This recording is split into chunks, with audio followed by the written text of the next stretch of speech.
Assalamualaikum warahmatullahi wabarakatuh. Salam sejahtera bagi kita semua. Perkenalkan, nama saya Muhammad Fitriansyah. Saya merupakan dosen di program studi S1 Teknik Sipil Universitas Muhammadiyah Banjarmasin. Bidang keahlian saya adalah di bidang geoteknik. Pada kesempatan kali ini, saya akan menjelaskan berkaitan dengan mata kuliah yang saya ampu di program studi S1 Teknik Sipil Universitas Muhammadiyah Banjarmasin. Mata kuliah yang saya ampu adalah mata kuliah Desain Pondasi 1. Adapun pemaparan ini merupakan salah satu bukti unjuk kerja Tridharma Perguruan Tinggi di bidang pengajaran. Sebelumnya, izinkan saya menjelaskan deskripsi singkat mata kuliah Desain Pondasi 1. Mata kuliah Desain Pondasi 1 ini merupakan mata kuliah wajib yang disajikan pada semester 4 dengan beban 2 SKS. Mata kuliah ini membahas tentang desain dan perencanaan pondasi dangkal dan dinding penahan tanah. Perencanaan teknik pondasi dangkal dan dinding penahan tanah, di mana materi ini sangat penting diketahui dan dikuasai oleh mahasiswa teknik sipil.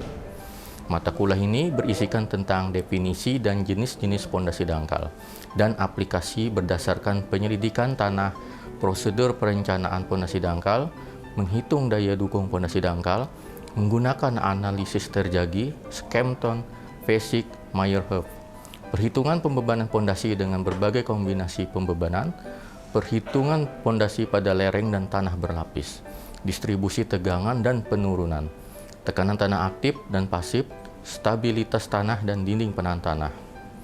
Dengan demikian, mata kuliah ini sangat penting untuk mendukung pada mata kuliah selanjutnya. Setelah mengetahui tentang deskripsi singkat dari mata kuliah ini, saya akan menjelaskan bagaimana metode pembelajaran yang saya lakukan. Pada awal perkuliahan di pertemuan pertama, saya selalu menyampaikan kontrak perkuliahan yang nantinya akan disepakati bersama dengan mahasiswa. Kontrak perkuliahan ini akan menjadi patokan atau dasar selama proses perkuliahan berlangsung dari pertemuan pertama sampai pertemuan ke-14. Di dalam kontrak perkuliahan, saya juga menjelaskan tentang tujuan pembelajaran, RPS, referensi bahan ajar, serta bagaimana metode penilaian yang saya gunakan dalam mata kuliah ini. Capaian mata kuliah Desain Pondasi 1 menyesuaikan capaian lulusan program studi S1 Teknik Sipil Universitas Muhammadiyah Banjarmasin. Adapun capaian pembelajaran mata kuliah Desain Pondasi 1 adalah: yang pertama, mampu menafsirkan data parameter tanah untuk keperluan mendesain dan merencanakan pondasi dangkal dan dinding penahan tanah. Kedua, mampu mendesain dan merencanakan pondasi dangkal. Ketiga, mampu mendesain dan merencanakan dinding penahan tanah. Untuk buku referensi yang saya gunakan dalam penyampaian materi pada perkuliahan Desain Pondasi 1 ini adalah buku-buku yang terupdate. Misalnya, buku karangan Budi Gogot tahun 2011 dengan judul Pondasi Dangkal, karangan Andi dan penerbit dari Yogyakarta. Untuk materi pembelajaran yang akan diberikan dalam satu semester, yang pertama, jenis-jenis pondasi dangkal, kekurangan dan kelebihan dari berbagai jenis pondasi, dan pertimbangan mendesain dan merencanakan pondasi dangkal.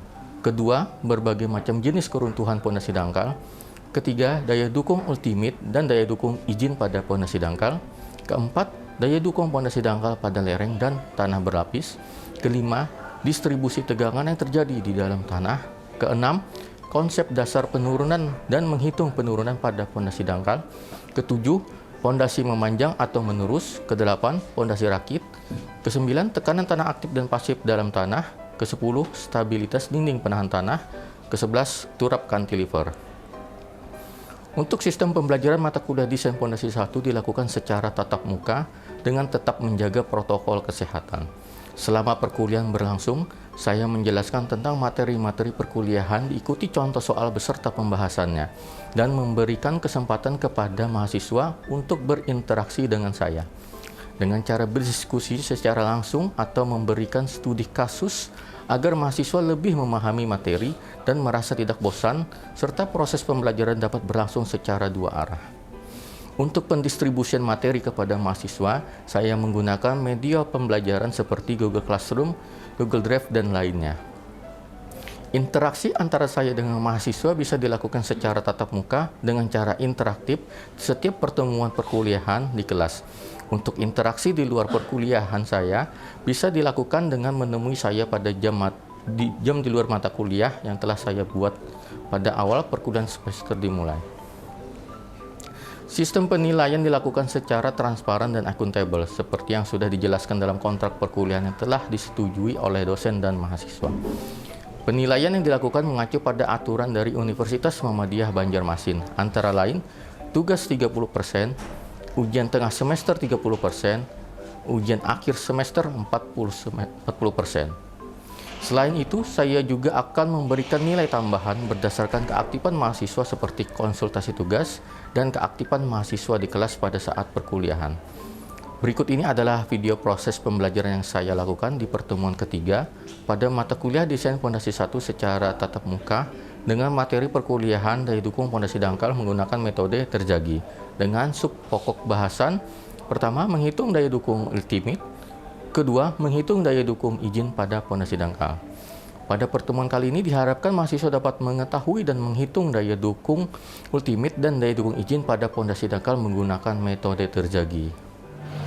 Assalamualaikum warahmatullahi wabarakatuh. Waalaikumsalam warahmatullahi wabarakatuh. Untuk pada pertemuan ketiga kita pada minggu ini, materi kita yang akan kita bahas adalah daya dukung pondasi dangkal menggunakan metode terjadi.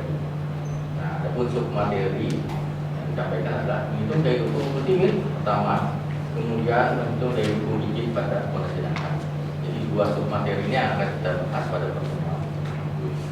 Nah, sebelum kita memulai perkuliahan, kita sebaiknya baca doa dulu. Mungkin ketua kelas bisa dipimpin membaca doa. Jadi silakan. Sebelum memulai perkuliahan kita pada hari ini, alangkah baiknya kita berdoa bersama-sama kita yang masing-masing agar perkuliahan kita pada hari ini diperlancar dan diberikan ilmu yang kita depannya. Berdoa mulai.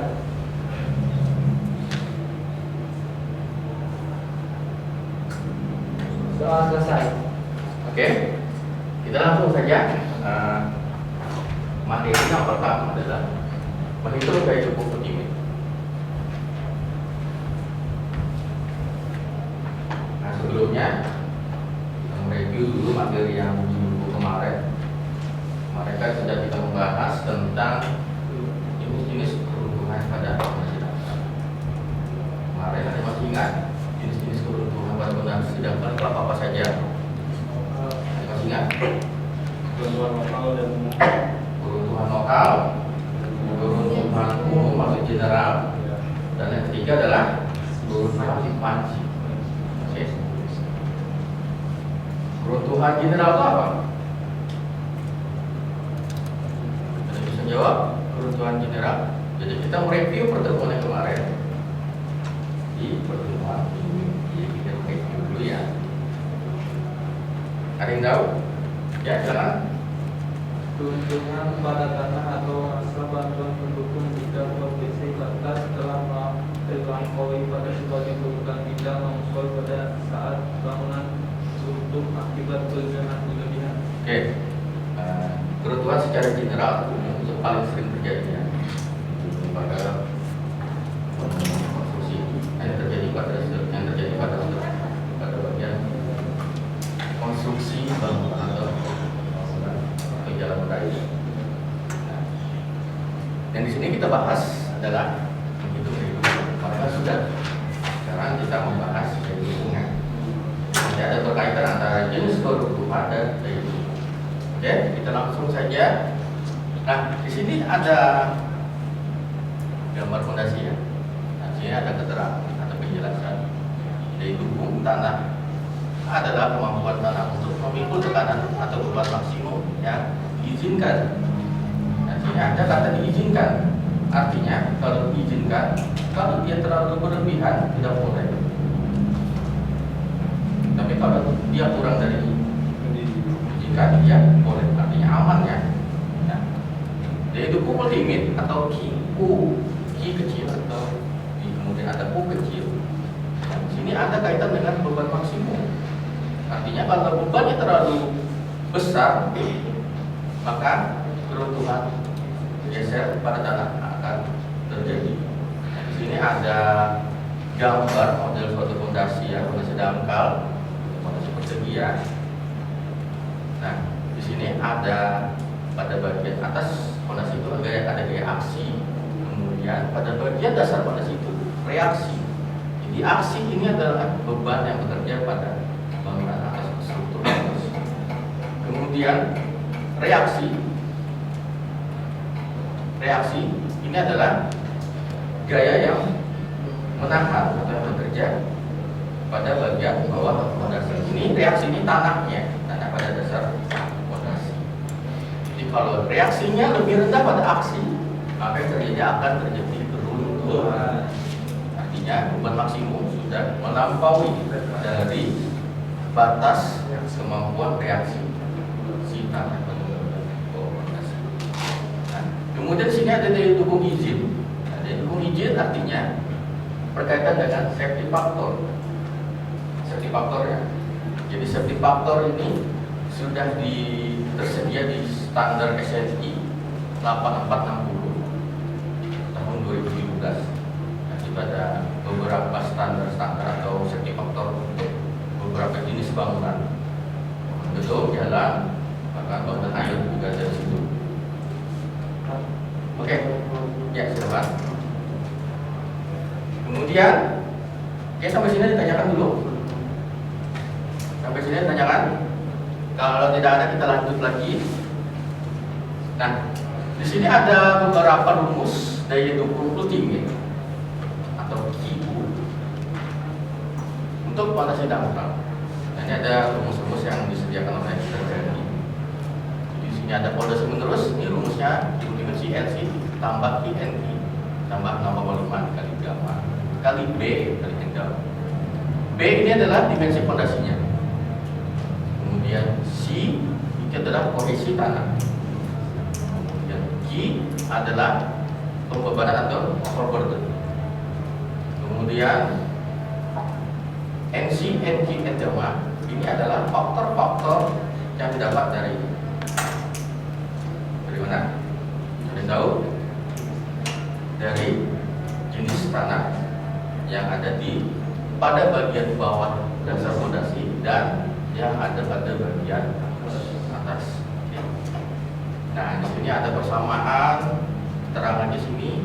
C adalah nilai kohesinya. Kemudian persamaan G adalah tekanan overburden. Nah, di sini ada persamaan lagi 0,4-nya kali B dan N gamma. Nah, di sini dinyatakan oleh nilai berat volume tanah. Oke, dari buku saya tanyakan dulu. Kita lanjut ke slide selanjutnya. Ditanyakan. Oke ya. Jika tidak ada kita lanjut. Nah, di sini ada rumus daya dukung fondasi dangkal berdasarkan general failure dan local failure. Nah, sebenarnya yang kita bahas ini cuma hanya itu. Jadi peruntukan secara lokal, kemudian peruntukan secara umum. Oke. Nah, di sini ada untuk fondasi persegian. Jadi di sini ada rumusnya. Ini untuk keruntuhan general. Rumusnya 1,3 dikali CLC plus ING ditambah 0,4 dikali gamma kali B kali N gamma. Kemudian di sini ada lagi fondasi persegi khusus untuk local failure. Nah, ini rumusnya 0,867 dikali G dikali NC ditambah G kali NG plus 0,4 gamma kali B kali N gamma. Nah, sini ada keterangan NC di faktor daya dukung tanah akibat kohesi ya. Si NC pada bagian dasar atau bawah fondasi. Kemudian NG faktor daya dukung tanah akibat beban terbagi merata. Nah, ING ini bisa saja nilainya 0 jika dia tidak ada pembebanan di atas. Artinya kalau di fondasi kan mungkin kalian pernah lihat tanah kan di grup atau digali, dibuat fondasi. Nah, setelah fondasinya selesai, biasanya kan orang ada yang menguruk kembali tanah. Nah, ada juga yang enggak. Itu. Nah, kalau artinya di sini kalau dia tidak ada pengurukan kembali, nilai ING itu 0. Tapi kalau ada pengurukan kembali tanah, NG-nya ada. Itu ya. Presiden tanyakan? Ya, silakan. Nilainya itu tergantung apa, Pak? Nilai KNG itu, Pak. Nilai KNG yang ada tanah sendiri. Oke. Nilai KNG tergantung dari jenis tanahnya. Oke. Jadi ada juga orang biasanya kalau menguruk, menggali, kemudian diuruk kembali. Nah, itu bersama.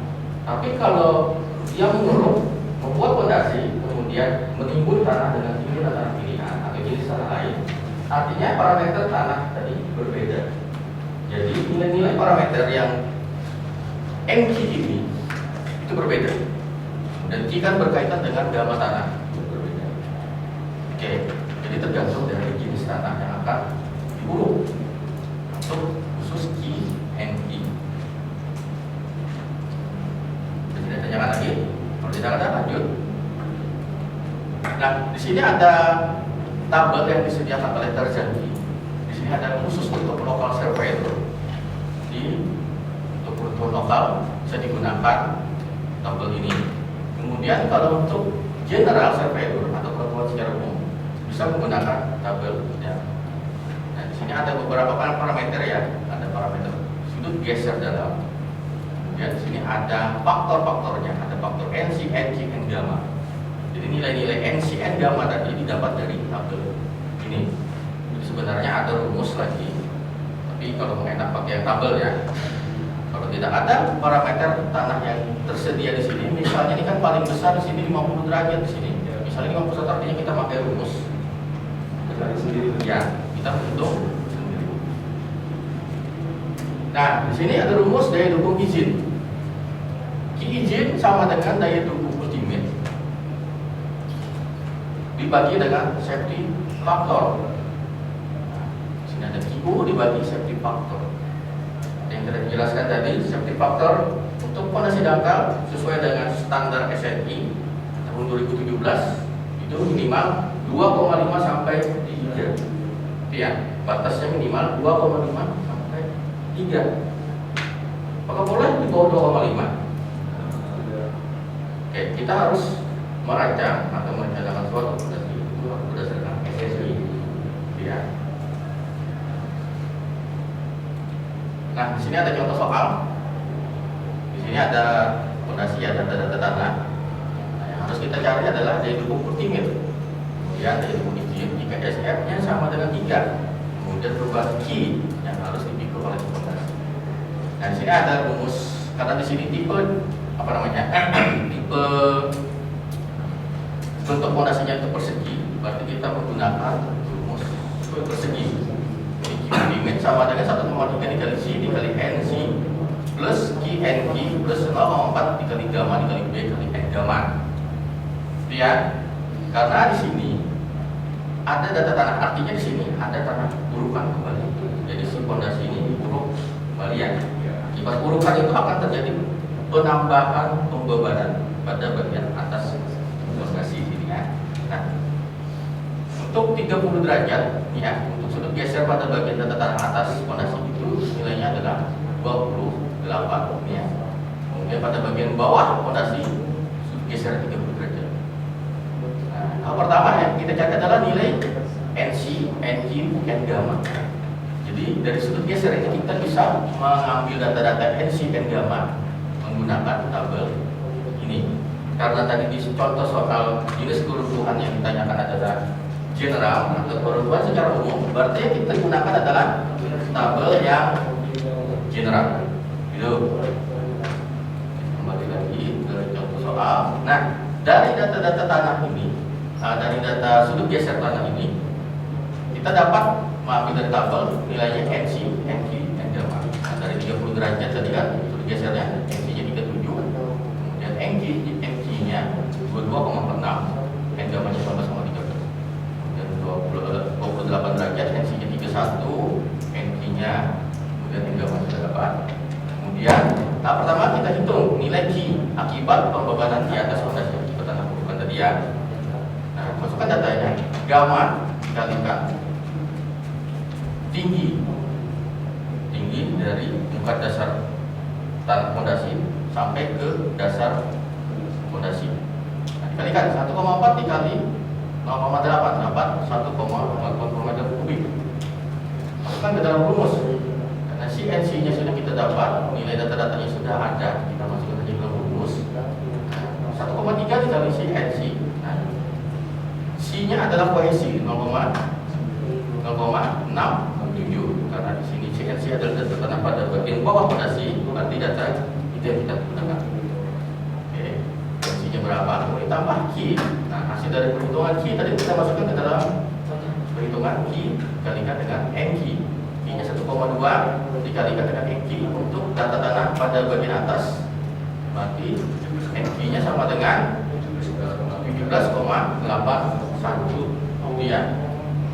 Dan 0,4 dikalikan gamma. Nah, ini gammanya gamma tanah pada bagian dasar dikalikan dengan B karena dimensinya adalah persegi fondasinya. B-nya sama dengan 1,2 dikalikan dengan N gamma. N gammanya artinya di sini kan pakai 30 derajat pakai data tanah yang di bawah fondasi. Berarti N gammanya 19,13. Dijumlahkan dapat nilai Q ultimate-nya sebesar 65,57 ton per meter persegi. Nah, untuk Q izin kita masukkan Q ultimate-nya berapa? 65,574 kan? Dibagikan dengan SF safety factor yang ditetapkan oleh SNI, kita ambil 3. Setelah dibagi 3 dapat 21,85 ton per meter persegi. Untuk mendapatkan nilai Q, beban yang bekerja pada atas fondasi, beban izinnya ya, beban maksimum, kita kalikan Q izin dikalikan dengan luas dimensi fondasinya berapa? Q izin 21,85 dikalikan 1,2 permudah. 1,2 dikali 1,2 sama dengan 31,464. Artinya beban Q ini adalah beban maksimumnya. Jika lebih dari 31,464, artinya fondasi ini tidak mampu. Gitu ya. Jika lebih dari 31,464, jadi artinya tidak mampu. Oke. Untuk selanjutnya ini ada latihan soal. Oke, kira-kira sebelumnya ada pertanyaan dari sebelum kita latihan soal. Ya, silakan. Kan itu SFP itu sertifikatnya 3 loh Pak. Ya. Itu untuk fondasi yang persegi aja kan atau semua fondasi kan? Oke, jadi sertifikat itu berlaku untuk semua fondasi ya, karena sudah diamanatkan oleh di dalam standar nasional SNI untuk perencanaan geoteknik. Jadi sebelumnya walaupun ada standar itu, tapi kita harus memperhatikan kondisi tanah di lapangan seperti apa. Harus melakukan pengecekan lagi. Nah, artinya nilai sertifikat itu adalah bagus. Jadi tidak boleh dari 2,5 sampai dengan, tapi sebenarnya lebih dari 3 boleh saja ya, tapi nanti larinya ke pembiayaan itu apa namanya besaran pembiayaan. Oke, kita langsung ke latihan ya. Mungkin ada yang mau bisa maju ya, silakan.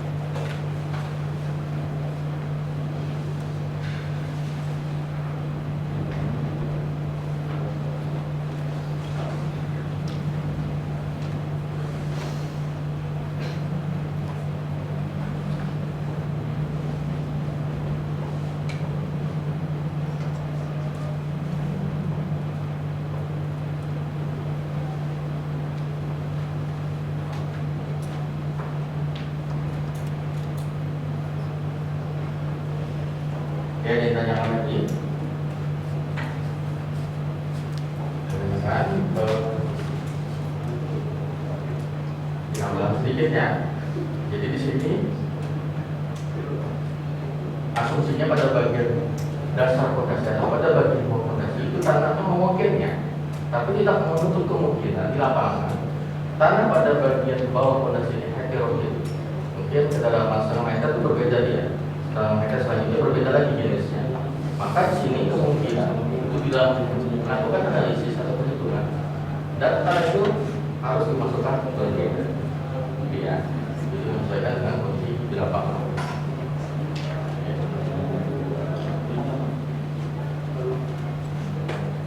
Ya, ditanyakan.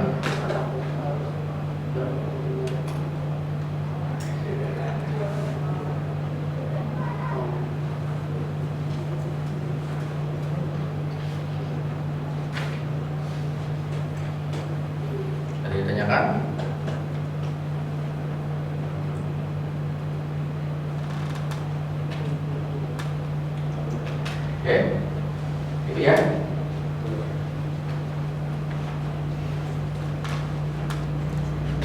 Berarti jawabannya nilainya sebesar izinnya adalah 22,95 tonnya. Kemudian di ultimate-nya 68,84 ton. Nah, dari sekian data ini akan didapatkan nilai Q ultimate-nya adalah 68,84 ton.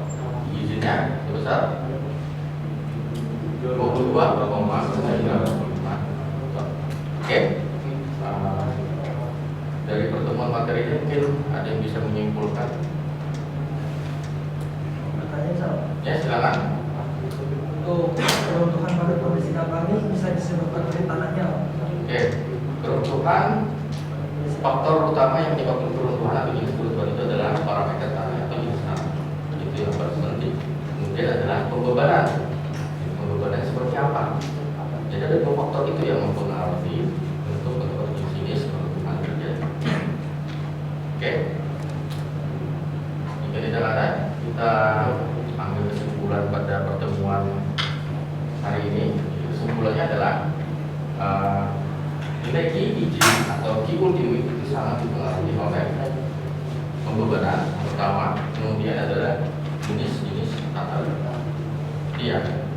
Kemudian untuk pembebanan atau pembebanan itu menyesuaikan dengan maksimumnya berapa.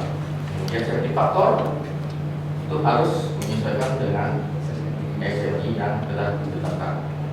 Di dua SMI yang untuk safety faktor untuk menunjukkan itu adalah 2,5 sampai 3.